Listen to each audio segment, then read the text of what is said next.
So the Jayhawk athlete movement was designed with the intention to inform and educate student athletes about the importance of civic engagement. So it was especially important because of the pandemic going on. We wanted to be intentional about, talking about giving back to the community, and we wanted to give student athletes their own platform in which to do this. And so we decided ultimately to focus on three different missions. And with those missions would be voter registration. We wanted to attain 100% of voter registration for all eligible students. We also wanted to focus on voter education. Many of our voters or first-time voters, many of our student athletes didn't vote in the election in 2016. Some of them were still in high school. And so again, it's a lot to first get to campus and then figure out who you are as a person, and then also try to figure out what's going on with the community around you. And so we wanted to be intentional in bringing that forth to our student athletes. And then the last thing was civic engagement. Okay, now that you have this education, what are you going to do with it? How are you going to take what you've learned and put it into action? And so what we did was we attacked it in different ways. First off, I want to thank Kate and Logan for being great partners and helping to advocate to our student athletes and going out and really trying to emphasize how important this election was. And so we attacked it, very vigorously. So from a voter registration standpoint, we created the Jayhawk athlete movement to help students understand that, again, we don't want to give you stuff that the media is giving you. We want to give it to you in your words. And so a lot of the things that we did was peer led. Again, we have an organization called the Student Athlete Advisory Committee. And essentially it's like SGA, but for student athletes. And so with that, we empowered our student leaders to help other student leaders so that they could learn and realize the importance of voting. Again, with voter education, we wanted to talk about all topics that were going on. And so we organized different events with our student organizations. For the presidential debate, we have a Black student group of color known as RISE. And so we teamed up with other student groups on campus to watch the debates, to kind of talk about it openly, what was going on, and helping them understand in their own terms, answering questions that they might have. And then lastly, from a civic engagement standpoint, we organized a voter registration drive, which is particularly hard to do in a pandemic because we had a lot of students that were isolated because of trying to prepare for seasons. And so what we wanted to do with that was, again, give them education. So we allowed them to sign up in different stations within athletics. So we had one set up right outside of Allen Fieldhouse. We had one set up near their workout facility, and so that they could go in and not be to also do within county guidelines. So we tried to make sure that we didn't have any more than 10 people in one space. But again, we teamed up with the local NAACP chapter to help get education out. And so again, trying to involve our community in that regard. Okay. If you saw my slide right here, it would say the marathon continues. And so again, we know that in this case that even though the elections are over, it doesn't mean that the work is done.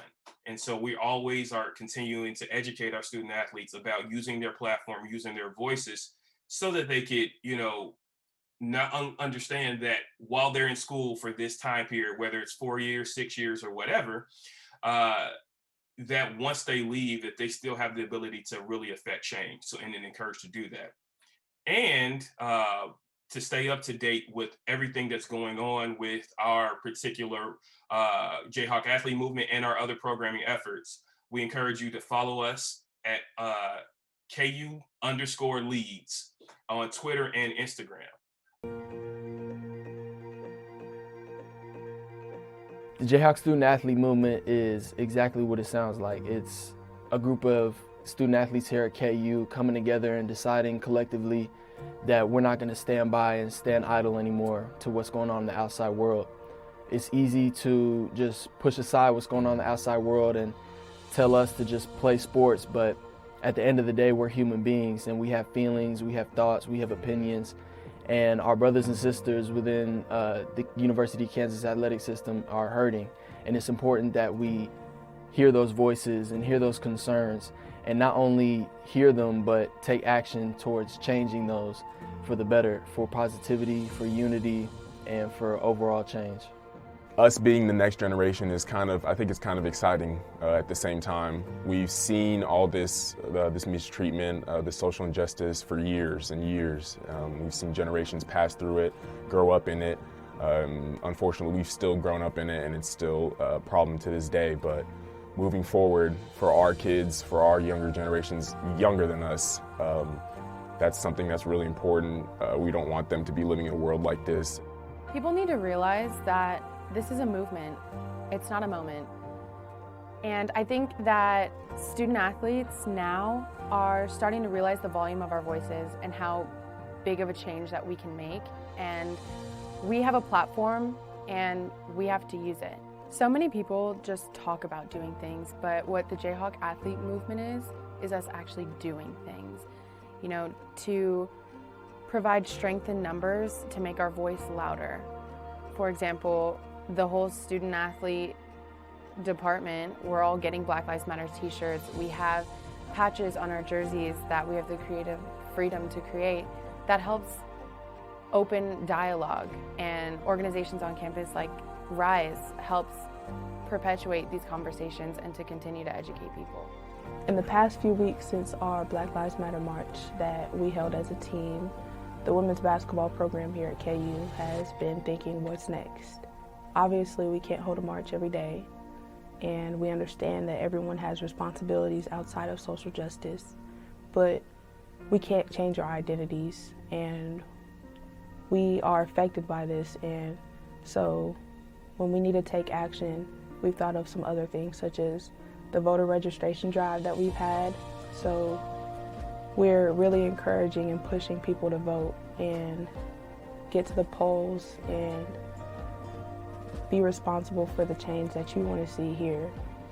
This initiative was created to really truly affect change and give student athletes the license to really speak and say what's on their hearts. And with this, you know, help embrace their social awareness of everything that's going on. With the senseless murders of George Floyd and Ahmaud Arbery and Breonna Taylor, bringing, you know, light to our students, they're becoming more aware and they want to affect change. And so this really started as a voting initiative, and it's evolved into a social justice movement.